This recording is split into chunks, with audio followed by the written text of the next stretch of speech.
Everybody, good morning. Welcome, everybody. Everyone's here bright and early, recovering from the party last night, I suspect, yeah?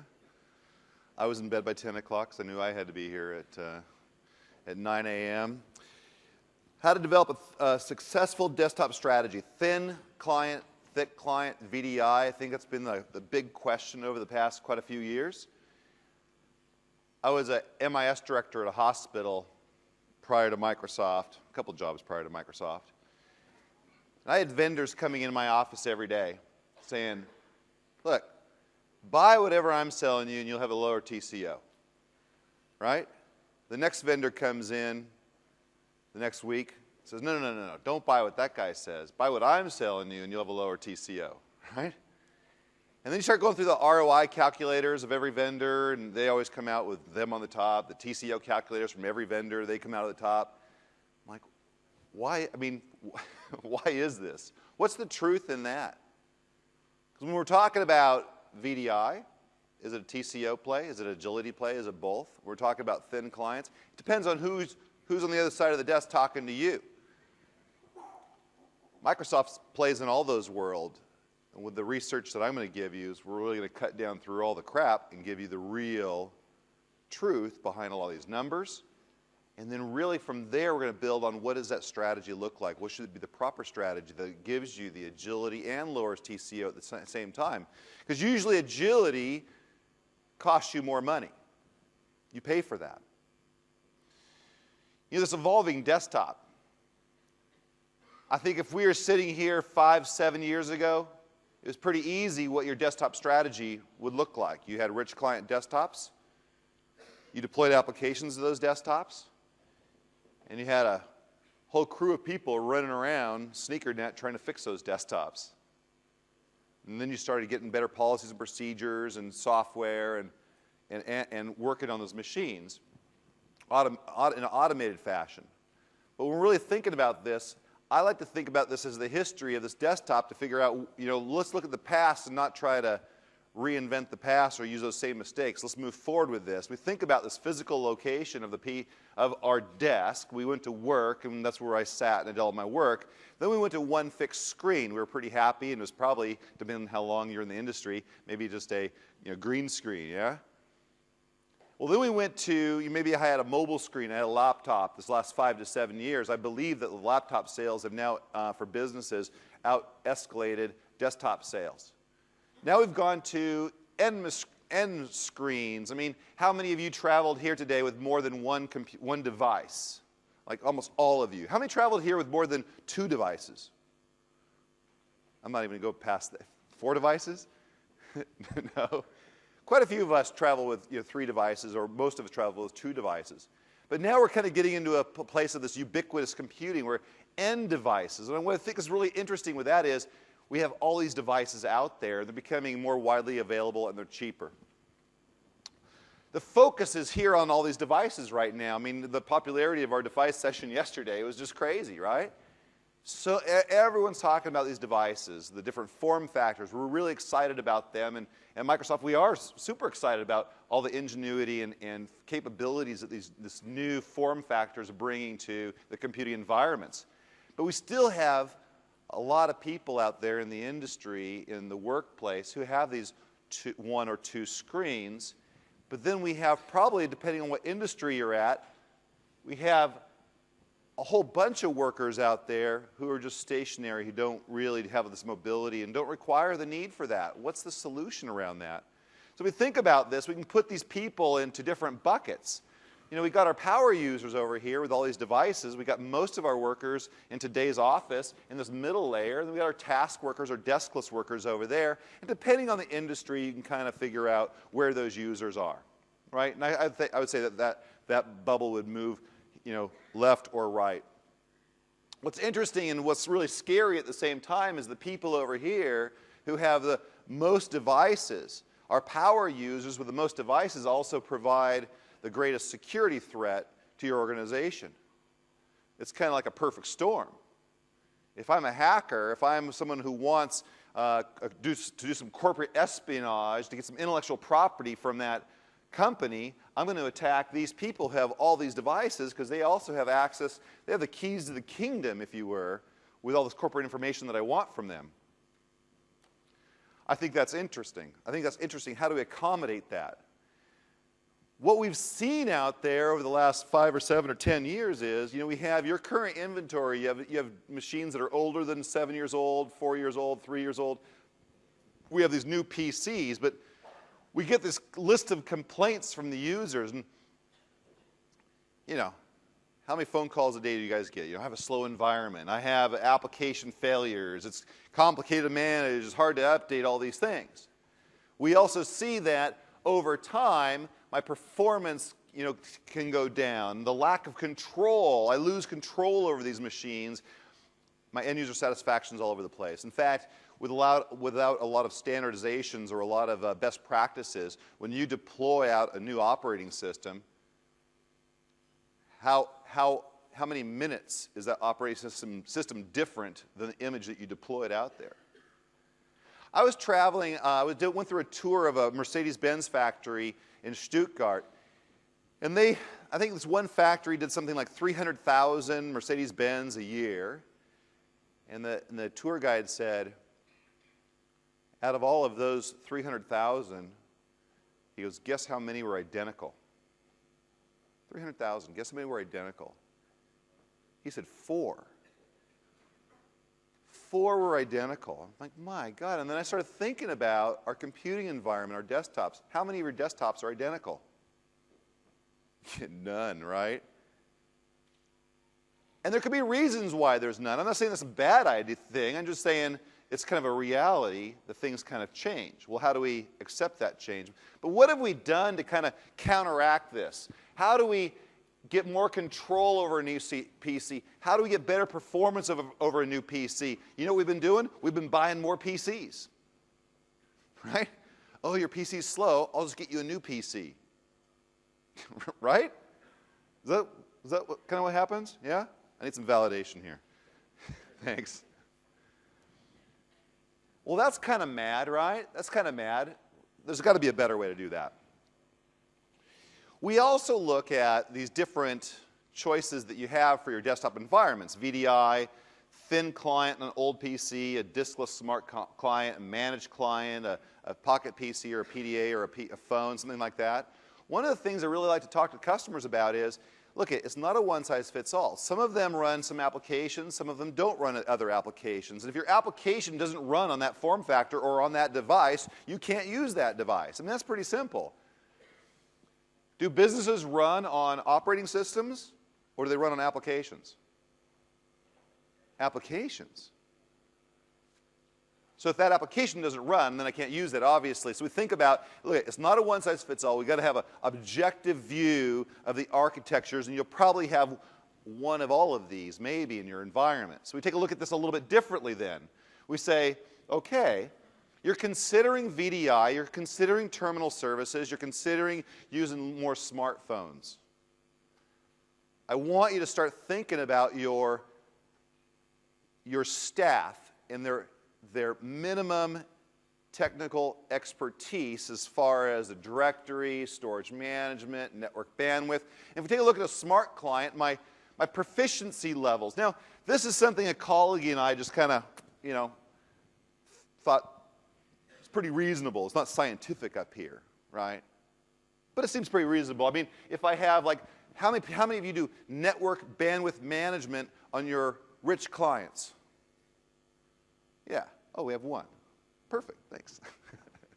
Right? But it's not. I mean, so you kind of see how this flows. Now, as we move to a remote desktop with terminal services, my expertise level dramatically changes. Like monitoring of server, you would do more in-depth monitoring a server, a terminal server, than you would a client machine, depending on your industry.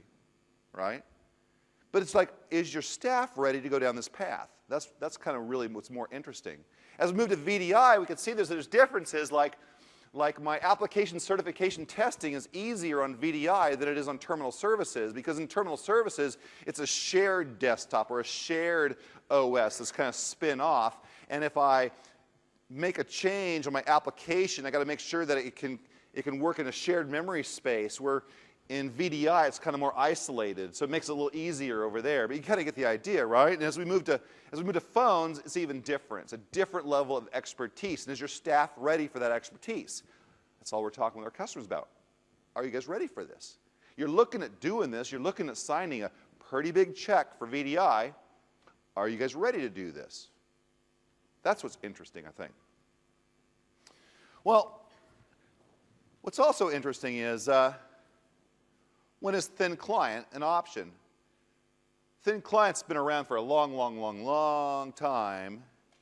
They never really took off. In fact, if you really take a look at the marketplace, they never really gained more than 1% market share, according to IDC. But if we have a server-based, desktop, VDI sessions, we have the scenario of a hybrid scenario, local desktop plus a hosted desktop, or a local desktop plus hosted applications. Run that from a Windows PC. If we're taking a look at pure server-based desktop, then a Windows PC or thin client. And we've made some advances in our licensing to make that a little bit easier as we're going through. And we have the unmanaged devices, a really great alternative to use a VDI or some kind of a terminal services from that unmanaged client, because then we can have some isolation, better security around that. That just kind of makes sense. I almost like to think of that as, pay someone once and pay someone again. You have this unmanaged client, okay, you pay for that. Someone pays for it. Then you got a VDI and you pay for that again. Why not just have a managed client? I don't know. Do whatever you want. But the truth about TCO, I think this is fascinating. Now remember the story when I was an IT manager. I had these vendors coming into me every week.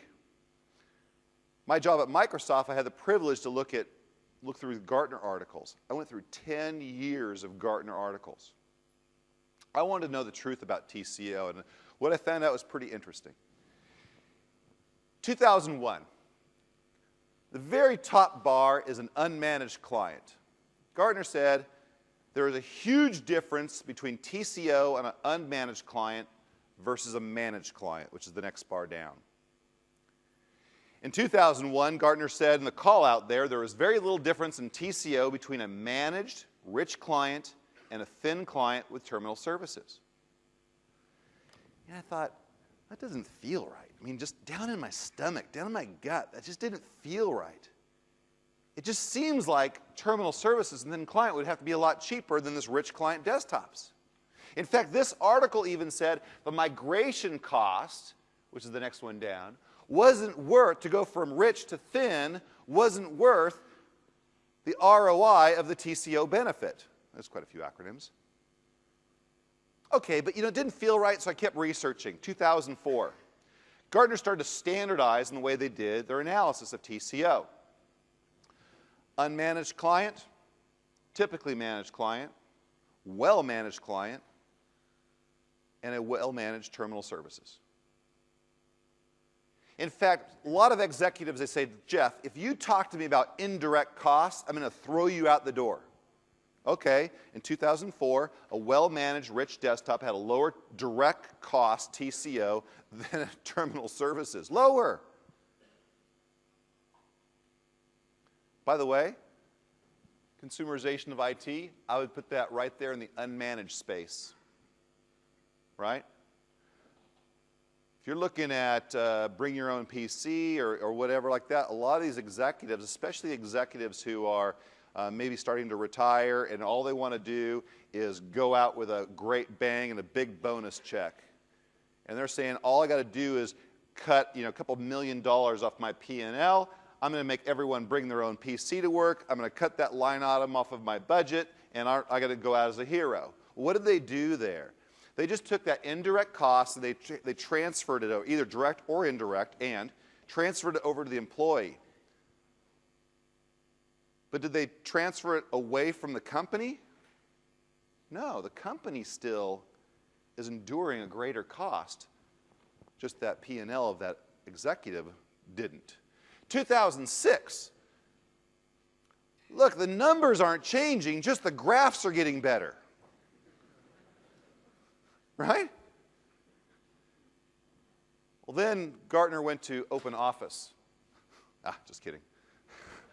But in 2008, Gartner stopped analyzing the difference between thin and thick client because TCO is about manageability. Period. Almost. Let me break this apart. Let me break this down.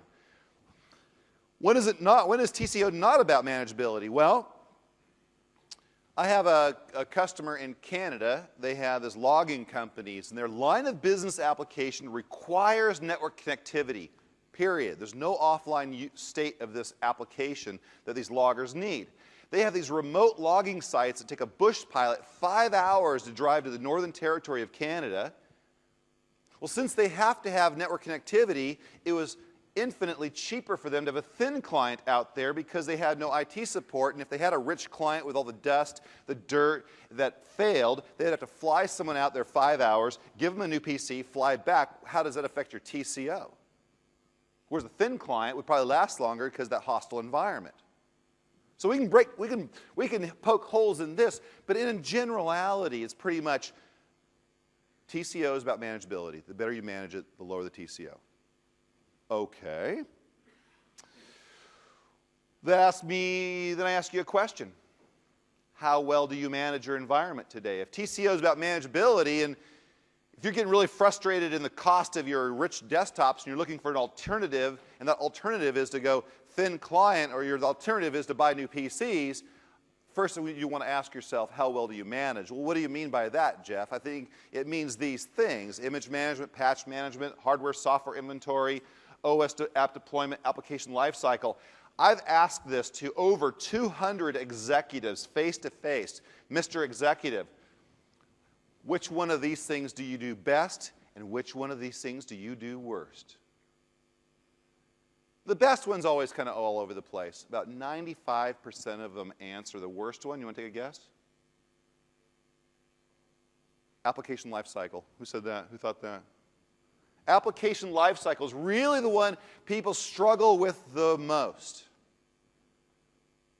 But as we're looking at this, as we're looking at the different architectures, which of these processes change when I go from rich to thin? Or to VDI to terminal services? Which of those processes change? None of them. Some of them get easier, some of them get harder, but none of them change. You still have to do all of those things.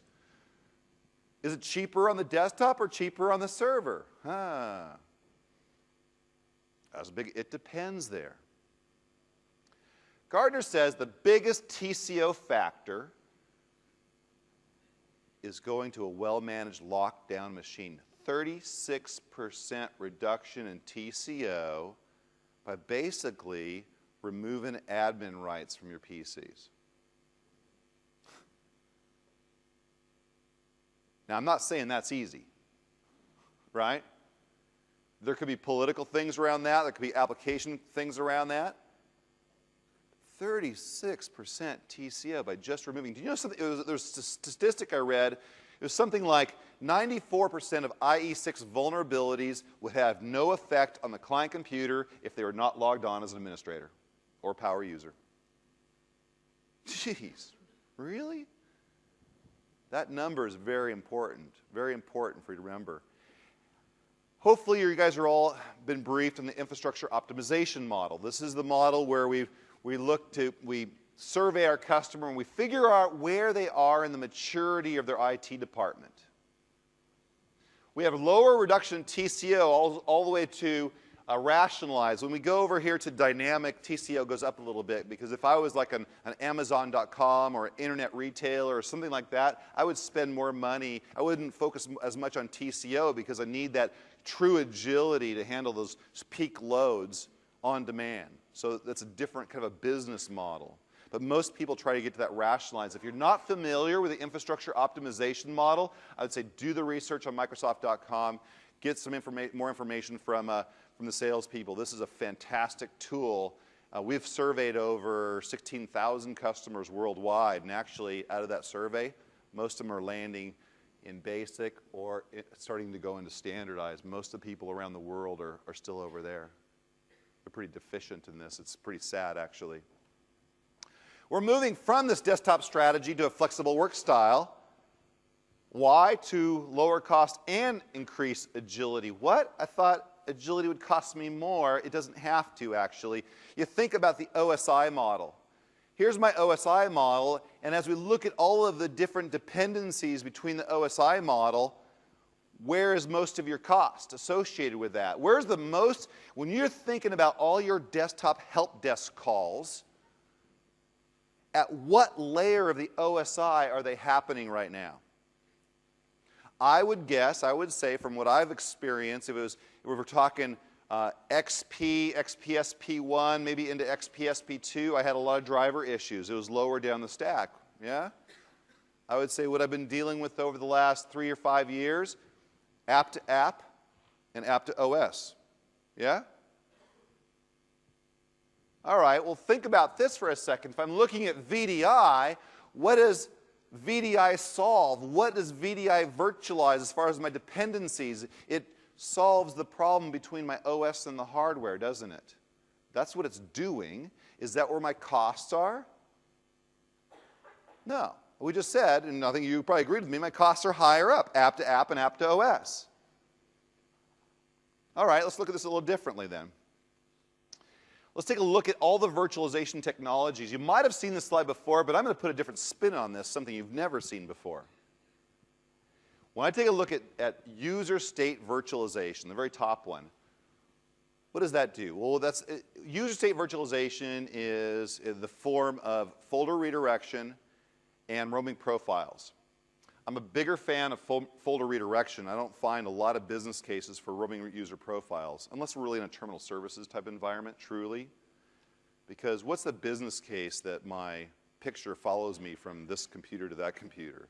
It's not really a business case for that, okay? It's a nice to have. We've made some advances on that in Windows 7, but it's a good technology if you have a business case for it. But folder redirection, getting the data off the machine, what does that do to my OSI model? Folder redirection separates the data from the operating system.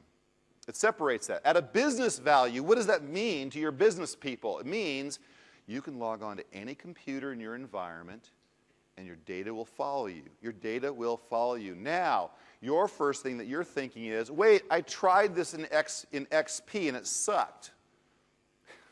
Is that what you did? And we rolled it back. All right, fair enough, right? Under Windows Vista, we fixed that, and we rolled that forward to Windows 7. What do we mean? The default policy synchronization under Windows XP was, when I was offline in my offline cache. When I was online, I still used my offline cache. And I synchronized at log on and log off. So if you have a few gig of information, you're trying to go home, your neighbor calls you because your dog just bit their kid, and you're trying to go home, and it's synchronizing. You're like, ah! And you go close your laptop, and you run away, right? Under Windows Vista, now with Windows 7, when you're offline, you're offline. When you're online, and online is determined on a group policy of a network speed. When I'm online, I use the online copy. My synchronization is a delta difference synchronization in the background task. It's not at log on and log off. It's delta difference synchronization. 10 meg file, 1K change, 1K goes across the wire. Windows Vista was 2.5 times faster on the wire than Windows XP, so we're faster on the wire and easier on the wire. We fixed this. It's time to re-look at this. This is a huge piece of everything else we're going to show you today. The next one down, application virtualization, App V. What is that designed to do? It's designed to separate apps from other apps. Application isolation. The side benefit of that is rapid deployment. I can deploy Office in like 10 seconds to a machine that's never been there. Therefore, if I have rapid deployment and application isolation, I can target applications to users, not computers.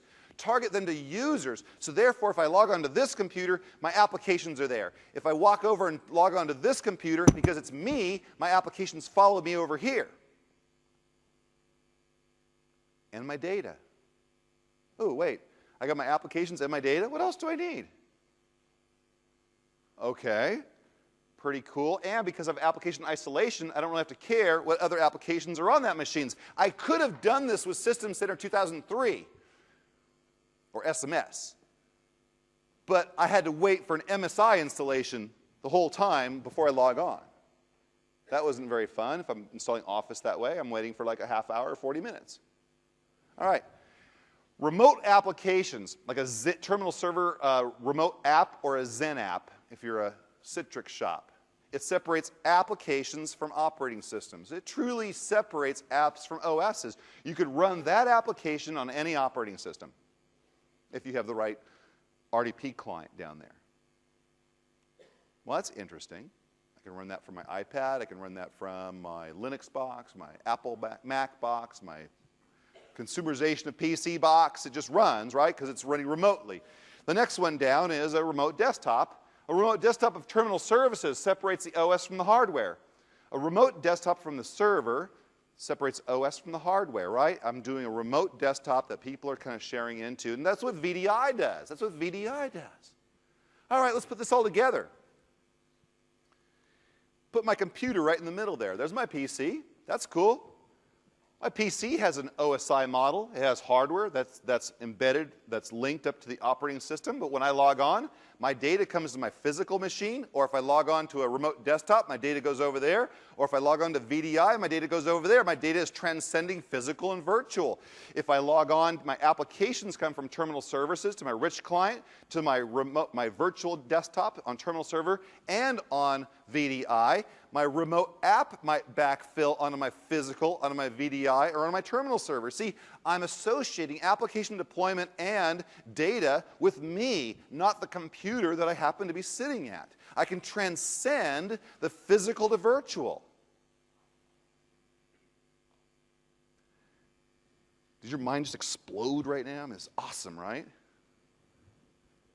Well, how else can we solve that? Now, if I have application compatibility, and I don't want to minimize how hard that is or how easy that is, but if we have application compatibility, it's like this. I have XP today, and I want to go to Windows 7. Okay, I go to Windows 7. Or if I want to transcend physical to virtual, I go over there, and everything just follows me. I'll show you that in my demo. These next 3 slides are the slides that VMware does not want me to show you.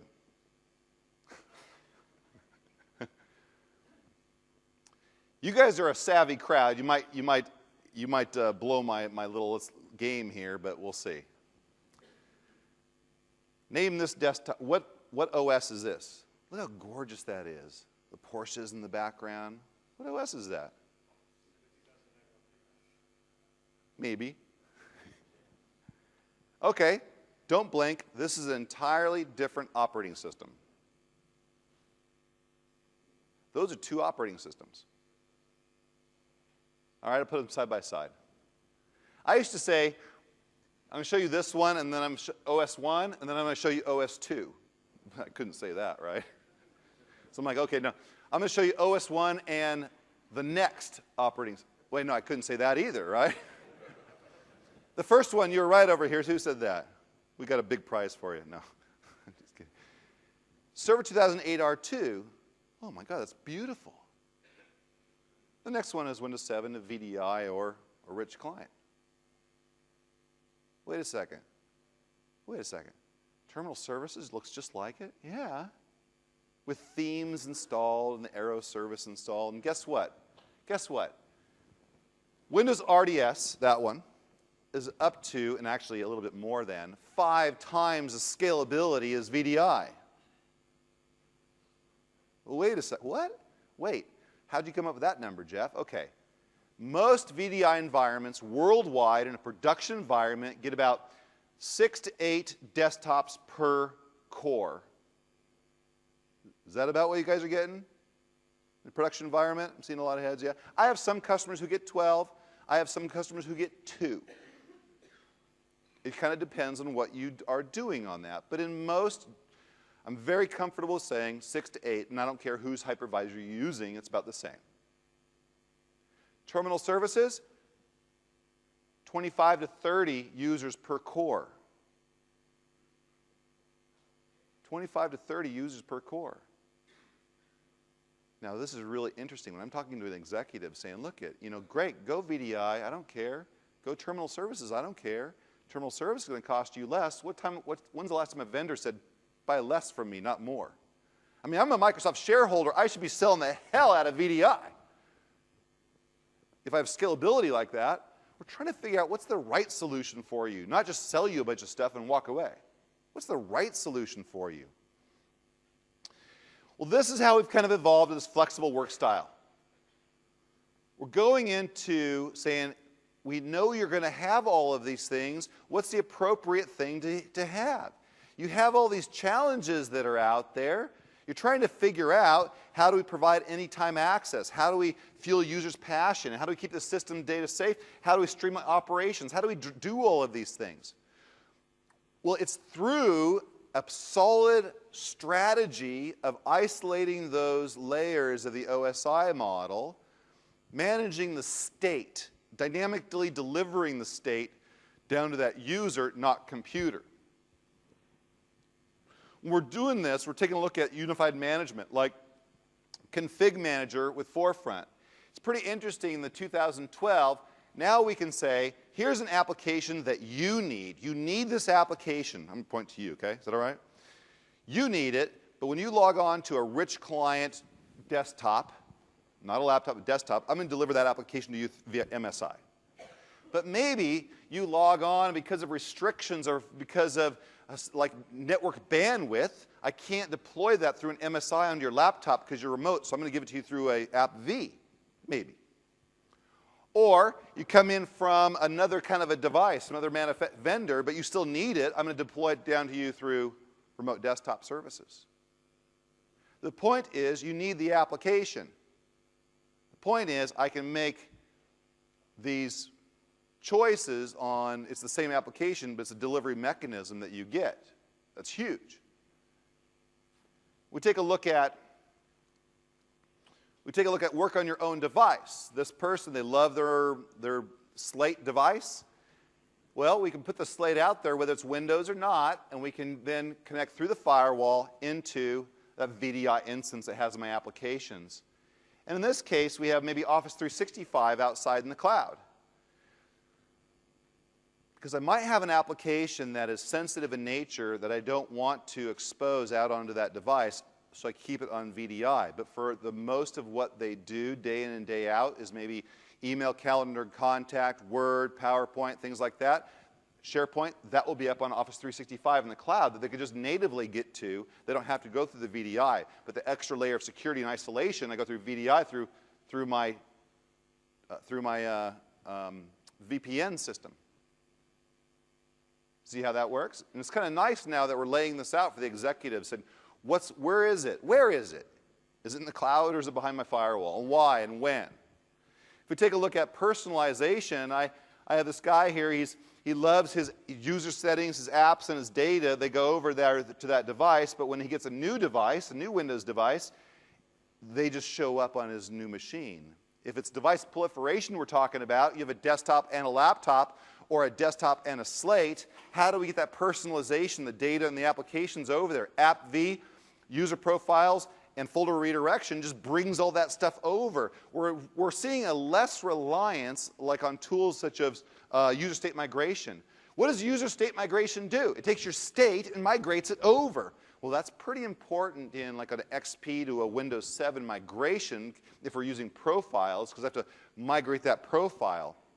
That's why profiles to me are not totally virtualization, because it is dependent on the version of the operating system, right? It's a kind of a cool when I'm within one operating system, but for me to migrate from one to the other, I have to change that structure of that profile. And I can't go backwards either, whereas folder redirection, I can go forward or backward for versions of the operating system. When I think about working on the road, this person is it's kind of unique, actually, because we have some devices that have this mobile broadband. In fact, I think this is one of the things that we need to really take a look at. You do a lot of work today with quarantining. You do a lot of work today with network access protection, things like that. But you're still thinking about, I have a device on a network, and now I have devices that are coming in your environment that are multi-homed.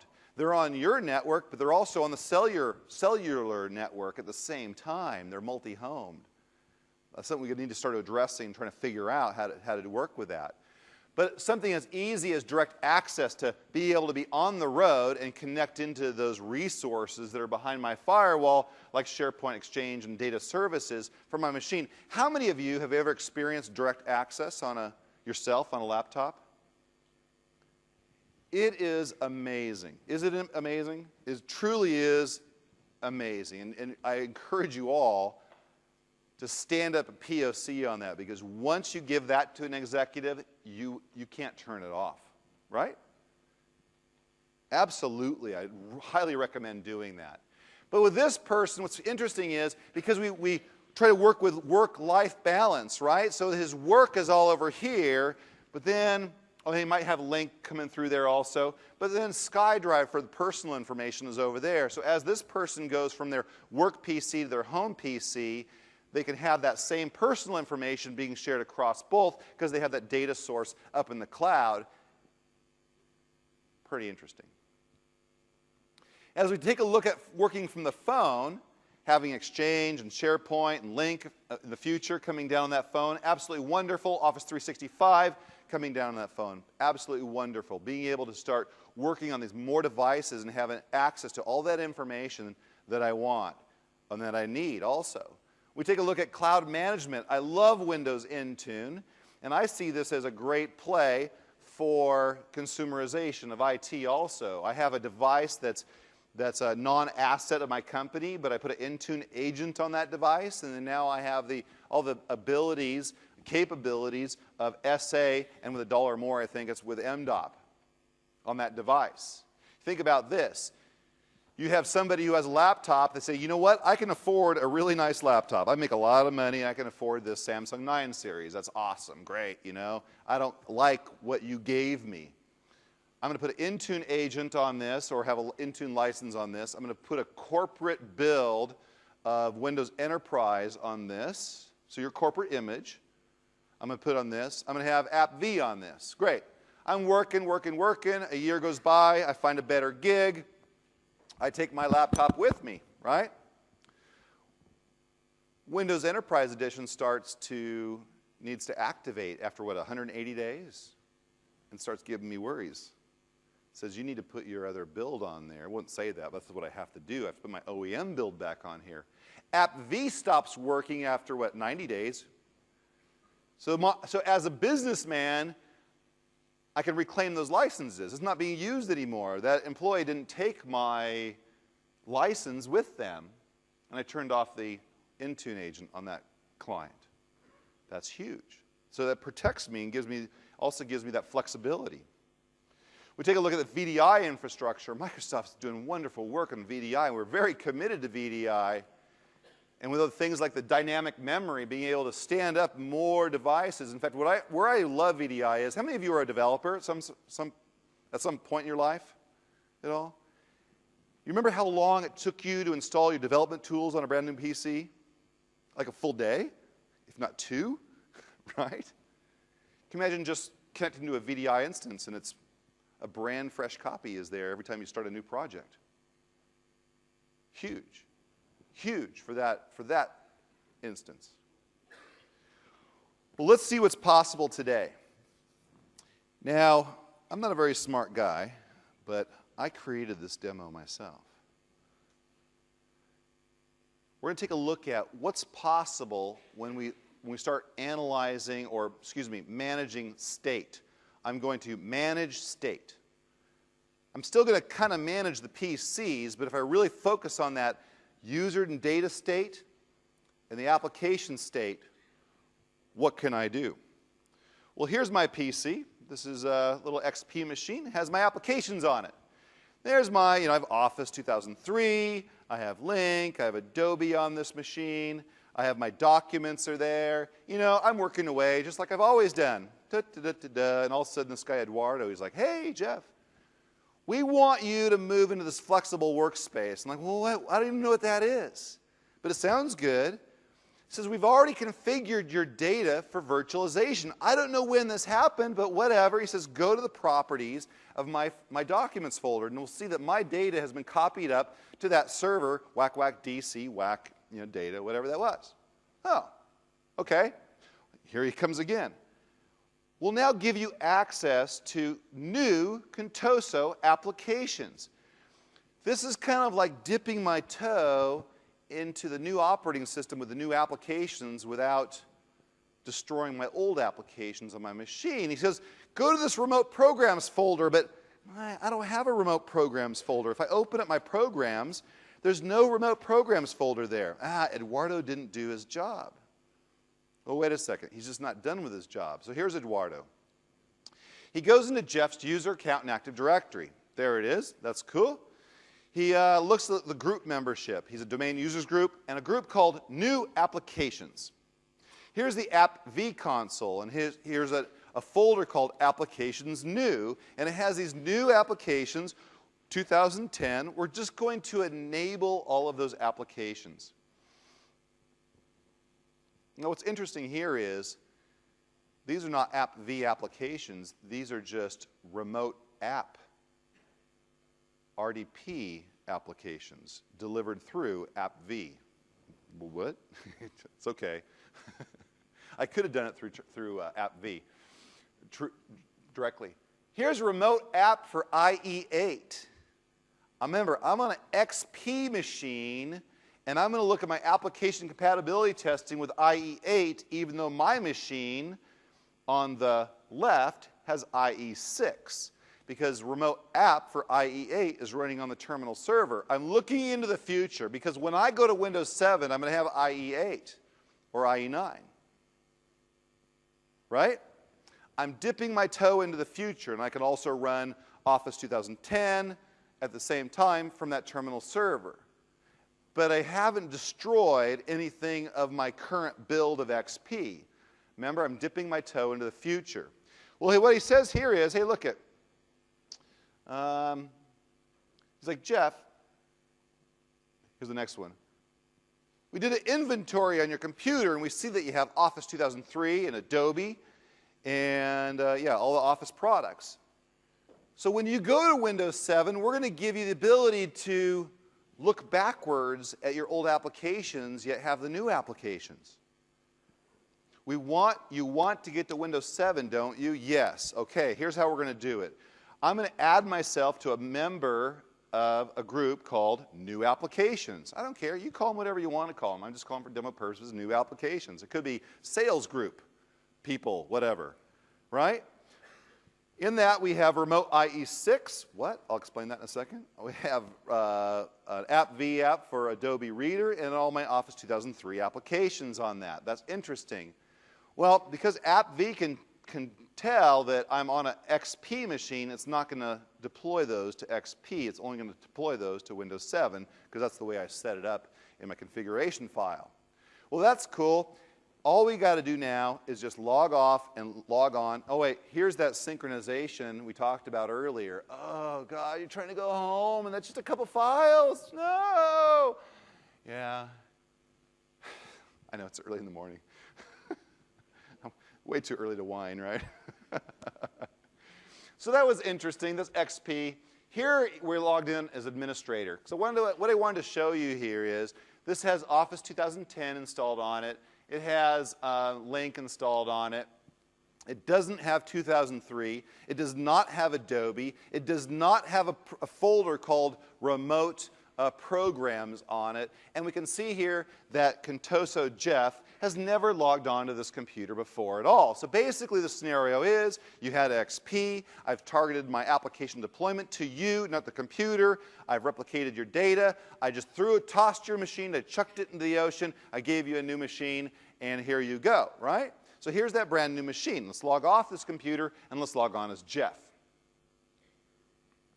Okay. Switch users here. Because the Active Directory now is going to say, oh, Jeff's data is in the cloud, I don't have to synchronize that before I give him access to a UI. I just point him to there, and he logs on. There's Jeff's data on the desktop. Yay. Right? It was that fast. I didn't have to synchronize that down because I'm using the data up on the server.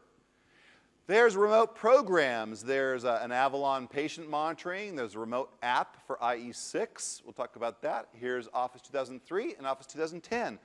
2003 and 2010 are from App V. I don't have application compatibility. Remember that the 360 of virtualization, app-to-app isolation allowed me to run both versions of Office at the same time on the same machine? Absolutely, no worries. Here is IE, was that remote IE6?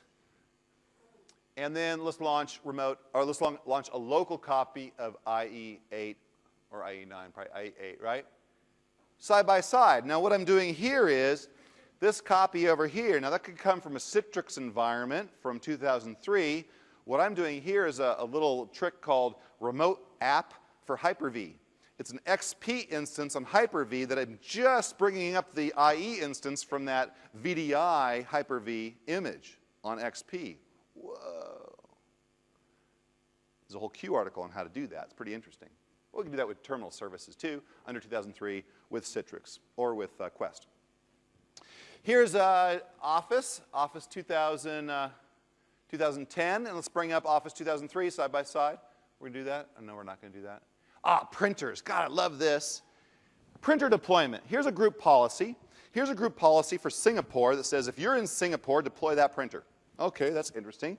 But this group policy says if you're in Redmond, deploy this printer. So I'm going to enable that group policy. It's a group policy deployment of a printer. What? Bang, the printer just gets installed because I'm in that subnet through group policy.